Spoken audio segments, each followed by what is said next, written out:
দুনিয়াতে উলঙ্গ আইসি এই সাদা কাপড়টার জন্য, এই সাদা কাপড়টার জন্য আইসি দুনিয়াতে।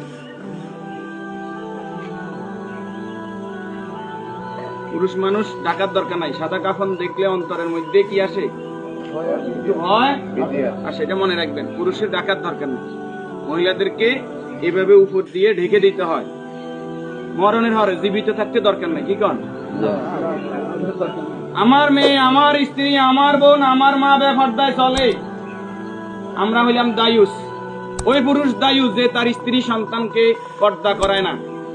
আপনি থাকতে আপনার স্ত্রী কিভাবে ফেরিওয়ালার সামনে যায় আলু ফ্রাইস কিনে, আপনি দেশে থাকতে, আপনি এলাকা থাকতে আপনার স্ত্রী কিভাবে মার্কেটিং করে যায়, এভাবে বাজার সদাই করে, আপনি পুরুষ কেন পর্দার ব্যাপারে সচেতন নয়? আপনার উপযুক্ত মেয়ে ওড়না ছাড়া ঘর থেকে বের হয় কিভাবে? আপনার মেয়ে, আমার মেয়ে কিভাবে পায়জামা টাকনুর উপরে পরে? আমার ছেলে কিভাবে পায়জামা টাকনুর নিচে পরে? আমার টাকা দিয়ে আমার ছেলে সিগারেট খায়, আমার টাকা দিয়ে, আমার টাকার এমবি খরচ করে আমার ছেলে মেয়ে ঘরের মধ্যে গান বাজনা করে।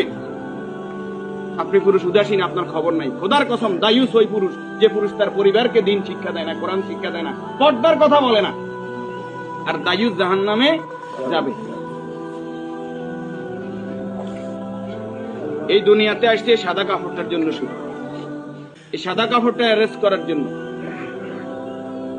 কিন্তু এই সাদা কাপড়টাও নিজের টাকায় কিনা হয়, নিজের টাকায় কিনা হয়। কেউ না কেউ, আমরা অনেক সময় শুনছি যে 3.5 হাতের মালিক ছাড়া আমি ন, আমি নিজে 8-10টা কবর এইভাবে দিছি যে উনি যে জায়গা দেখাই গেছে এই জায়গায় কবর দিন, আর জায়গা দিন আমাদের বাড়িতে। কথা কি বুঝতে পারছেন? উনি যে জায়গা দেখাই গেছে ওই জায়গায় দিতে পারি নাই বিভিন্ন কারণে। ওই জায়গার মধ্যে হয়তো পুরান কবর পড়ছে, অথবা ওই জায়গার মধ্যে খাদ গর্ত বেশি, পানি হয়ে গেছে।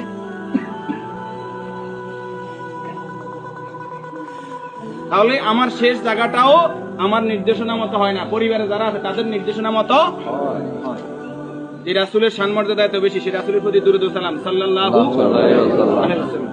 সম্মানিত উপস্থিতি, আল্লাহর গোলাম চেহারাতে বলতেছে অবশ্যই নেককার পরেজগার ছিল। আল্লাহ তাআলা ওনার জীবনের গুনাহগুলো মাফ করুন, আমিন। যে নেক আমলগুলো করেছে, দান সাদাকা করেছে, বদৌলতে কবর, হাসর, মিজান, ফজিলত আল্লাহ কি করে দেখ, আমরা যারা জানাজায় উপস্থিত হয়েছি আল্লাহ আমাদেরকে মাফ করে দিন। আল্লাহ তাআলা এই পরিবারকে ধৈর্য ধারণ করার তৌফিক দান করুন, আমিন। 40 জন জানাজাতে কাদেরকে উপস্থিত করাইবেন? আমাদের কত বলবো, বলতে আর বলতে মনে চায় না, সব জানেন কিন্তু আমল নাই। আপনি জানেন যে আত্মীয়তার সম্পর্ক নষ্টকারী জাহান্নামে যাবে, আপনি নিজেই সেই সম্পর্কটা বারবার নষ্ট করেন। আপনি জানেন যে আগে সালাম দিতে হবে, আপনি সালাম দেন না। আপনি জানেন যে নিজের জন্য যেটা ভালো মনে করি অপরের জন্য সেটা ভালো মনে না করলে আমি ইমানদার নয়। আপনি জানেন প্রতিবেশীর হক নষ্ট করলে ইমানদার নয়। কই নাই, সব শুধু জানি, আমল করি না। আমাদের মাঝ থেকে আমলটা দূরে সরে গেছে।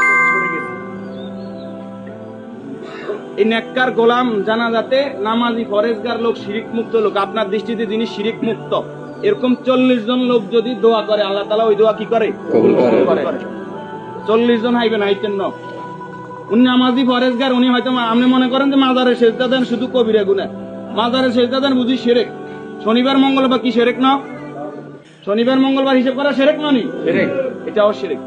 এই যে জাদু টোনা করা, এটা কি শিরক ননি? গণকের কাছে যাওয়া, বান্দর গনাইতে যায়, মানুষ গনাইতে যায়, চুরি করছে কে, আনা চাইতে যায়, এগুলো সবগুলো কি বড় শিরক। যেটা জনগণ সকল ক্ষমতার উৎস, ঠিক ননি? জনগণ সকল ক্ষমতার উৎস, সকল ক্ষমতার মালিক কে?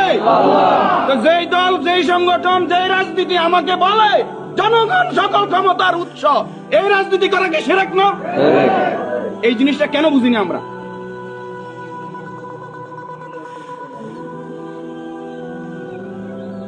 আপনি মুখে বললেন জনগণ সকল ক্ষমতার উৎস, অন্তরে আপনি বলবেন যে হ্যাঁ আল্লাহ সকল ক্ষমতার উৎস, এটা তো আল্লাহ মানে না। মুখে যেটা বলতে হবে অন্তরে এক থাকতে হবে।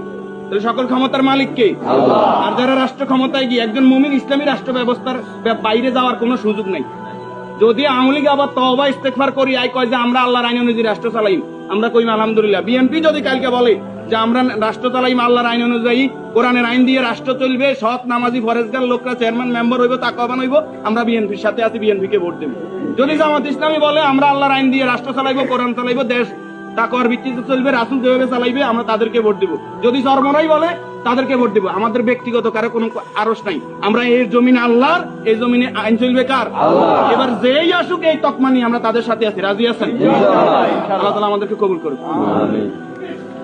উপস্থিতি এই মুহূর্তে